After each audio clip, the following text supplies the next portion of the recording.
Kannur university staff organisation 24ാം വാർഷിക സമ്മേളനം നടന്നു. കണ്ണൂർ സർവകലാശാലയിലെ ചെറുശ്ശേരി ഓഡിറ്റോറിയത്തിൽ നടന്ന സമ്മേളനം KPCC digital media cell convener doctor P Sarin ഉദ്ഘാടനം ചെയ്തു. ആ 100ാം വാർഷികം കെങ്കേമമായി ആഘോഷിക്കുന്നതിന് വേണ്ടിയുള്ള കാര്യപരിപാടികളായിരുന്നു കഴിഞ്ഞ 2.5 മാസക്കാലമായിട്ട് ഇന്ത്യ മഹാരാജ്യത്ത്.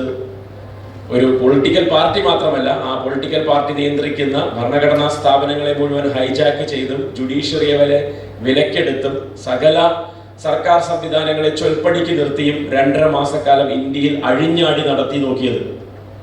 അതിന്റെ തയ്യാറെടുപ്പായിരുന്നു 2025 ആ സംഘടനയുടെ 100ാം വാർഷികത്തിന്റെ ആഘോഷത്തിന്റെ തയ്യാറെടുപ്പിന് വേണ്ടി 2.5 മാസമാണ് അവർ ഈ രാജ്യത്തിന്റെ സകല സംവിധാനങ്ങളെയും പാർട്ടിവൽക്കരിച്ചത്, കമ്മ്യൂണലൈസ് ചെയ്തത്.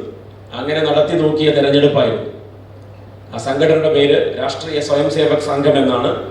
ഒന്നുകൂടി നിങ്ങൾക്ക് മനസ്സിലാകേണ്ടുന്ന ഭാഷയിൽ പറഞ്ഞാൽ, ഇനി നിങ്ങൾ ഓരോരുത്തരും അങ്ങനെ തന്നെ ആയിരിക്കണം ആ സംഘടനയെ ഐഡന്റിഫൈ ചെയ്യേണ്ടതും അടയാളപ്പെടുത്തേണ്ടതും. ധൈര്യപൂർവ്വം നിങ്ങൾ പറയണം, ഗാന്ധിയെ വെടിവെച്ചു കൊന്ന 1948 ജനുവരി 30 ശേഷം കൃത്യം 6ാം പക്കം ഇന്ത്യയുടെ ആഭ്യന്തരമന്ത്രിയായിരുന്ന സർദാർ വല്ലഭായ് പട്ടേൽ ഫെബ്രുവരി 4 ഇന്ത്യയിൽ ആകമാനം നിരോധിച്ച അതേ സംഘടനയുടെ പേരാണ് രാഷ്ട്രീയ സ്വയംസേവക സംഘം എന്ന് ബോധ്യത്തോടെ നിങ്ങളുടെ മക്കളോടും നിങ്ങളോടും പറഞ്ഞു തന്നെ അത് ആവർത്തിക്കണം. അങ്ങനെയാണ് പട്ടേലിന്റെ പ്രതിമ കെട്ടിപ്പൊക്കിയ സംഘപരിവാറുകാരെ കൊണ്ട് തന്നെ അതിനെ തിരുത്തി പറയിക്കാൻ കാലഘട്ടത്തിൽ നമുക്കിനി സാധിക്കുക.